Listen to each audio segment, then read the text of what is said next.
The king has drawn his sword. He is killing his own men. August 5th, 1392. A forest road outside Le Mans. King Charles VI of France reins in his horse, draws his sword, and charges his own escort.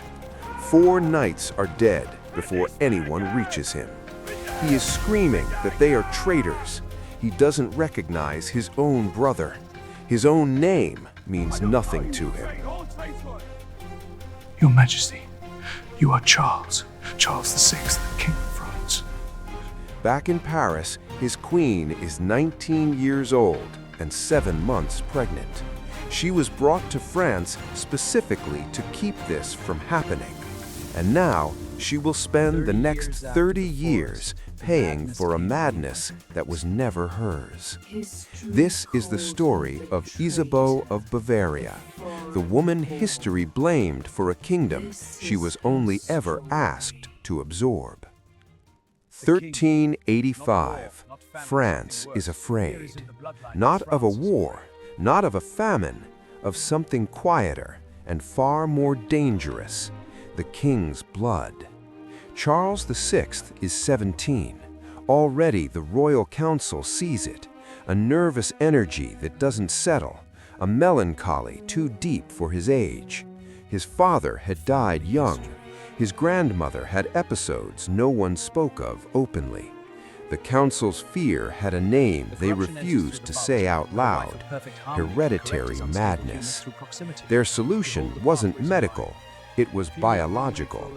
They dispatched envoys across Europe with a single extraordinary mission: not to negotiate an alliance, not to secure a treaty, to find a girl, beautiful, healthy, serene.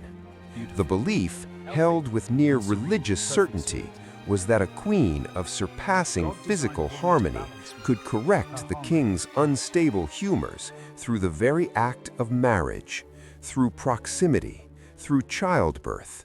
She would be, in the coldest possible terms, a human remedy. In the court of Bavaria, they found her, Isabeau, roughly 15 years old.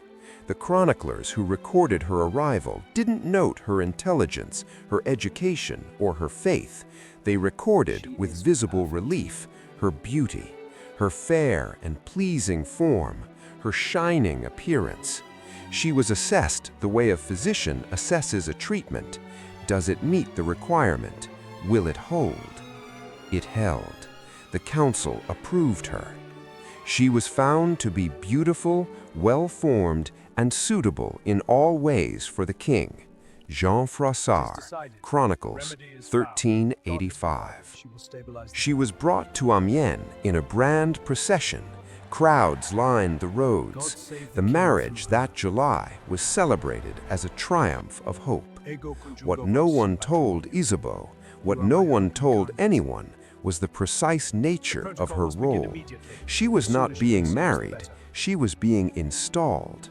Her body was the prescription, her womb was the protocol. Her entire value to the French crown existed in her capacity to receive the king's seed and return it, refined and stabilized, as healthy, rational heirs. For 7 years it appeared to work. She bore children. The court flourished. Charles was brilliant, charming, beloved by his people. They called him Charles the Well-Loved. Then came August 1392, and everything the council had feared, everything they had bought her to prevent, arrived anyway.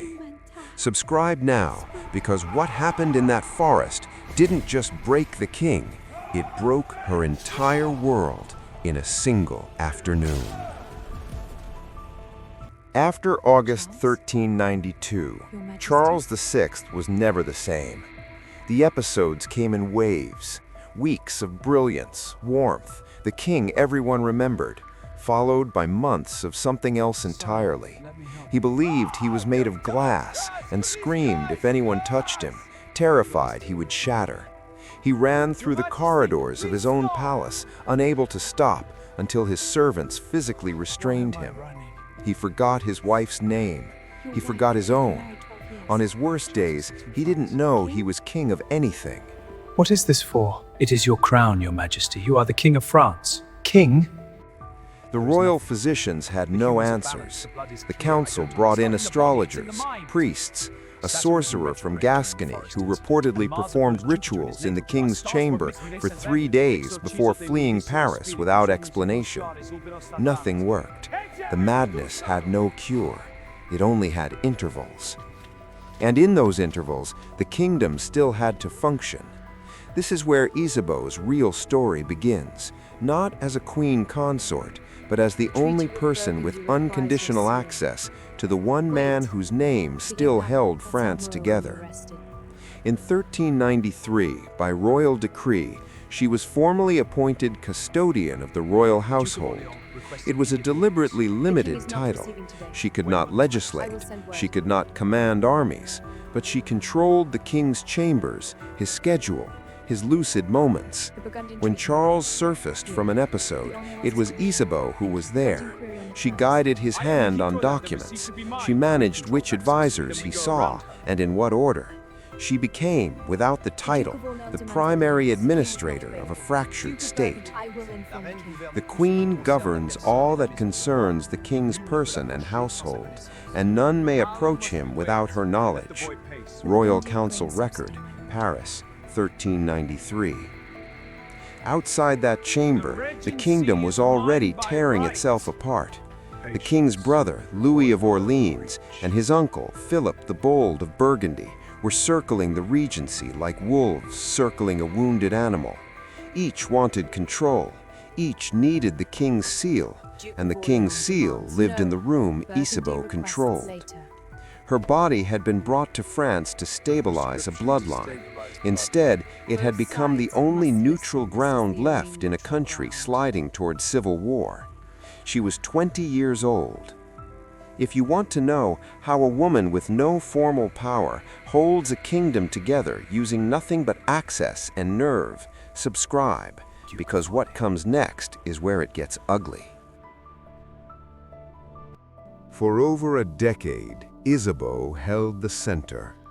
It was not elegant work. It was exhausting, invisible, and thankless. She negotiated access to the king's chamber like a diplomat negotiates a border. She managed the competing demands of Orleans and Burgundy with the precision of someone who knew that one wrong move, one faction given too much, one audience denied, could tip a fragile peace into open violence. She also kept bearing children, 12 in total. Each pregnancy, another recovery, another risk, another piece of her body given to the continuity of a dynasty that was consuming itself from within. Then, on the night of November 23, 1407, the balance she had spent 15 years maintaining was destroyed in under 10 minutes. Louis of Orleans, the king's own brother, was ambushed on a Paris street by masked men, struck down with axes. His hand was severed. He died in the mud outside his own residence. Within days, everyone knew who had ordered it: John the Fearless, Duke of Burgundy. France didn't just mourn, it split.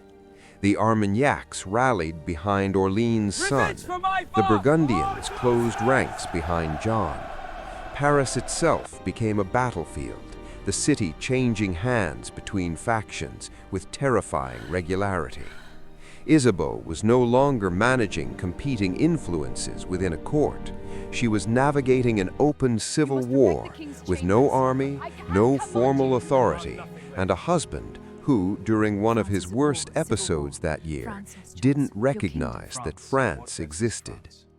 She was driven from Paris, captured, held for months by forces loyal to her own son, the Dauphin, who had aligned with the Armagnacs and, in a move of cold political calculation, publicly questioned the paternity of his own siblings to delegitimize the Burgundian faction. He called his mother an adulteress. The Queen has dishonored the crown and the blood of France. My sibling's paternity is questionable. She was 50 years old, a prisoner, abandoned by her son, surrounded by enemies. And somewhere in that cell, she made the decision that would define how history remembered her for the next 600 years. Subscribe, because the choice she made next was the one they never forgave her for. The Treaty of Troyes was signed on May 21, 1420. Isabeau put her name to it in a room full of English and Burgundian officials, with no French Armagnac present and no son at her side. The treaty married her daughter Catherine to Henry V of England.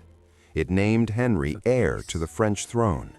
It disinherited the Dauphin, her own child, on the grounds of his notorious crimes against the crown.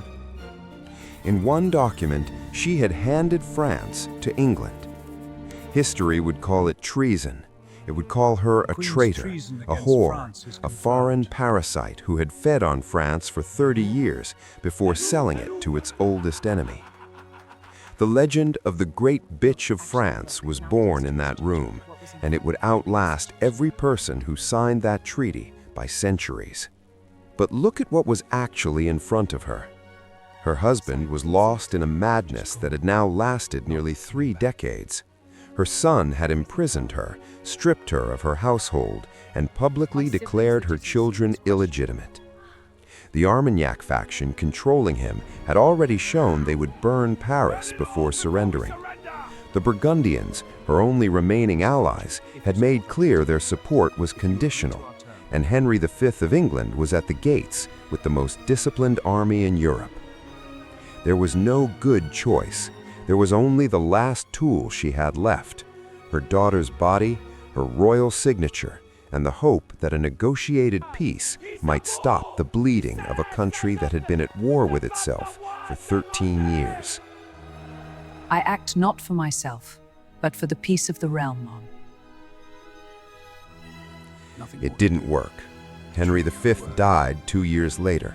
Charles VII, the son who had called her an adulteress, eventually reclaimed France anyway, with the help of a teenage girl from Lorraine who heard voices. Isabeau died in Paris in 1435, largely forgotten, with a small funeral and no state mourning.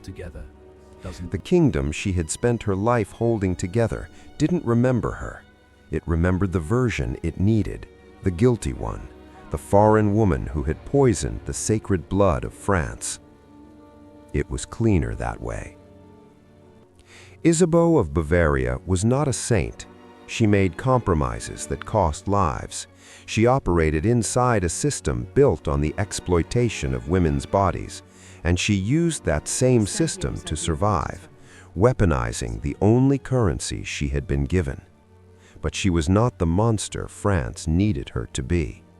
She was a 15-year-old girl selected for her face, installed as a living remedy for a king's broken mind, and handed 30 years of impossible choices with no formal power and no exit. When the kingdom finally collapsed, it needed someone to blame. It chose her. It always chooses the woman in the room. Like, share, subscribe. I'm Arthur. Until next time.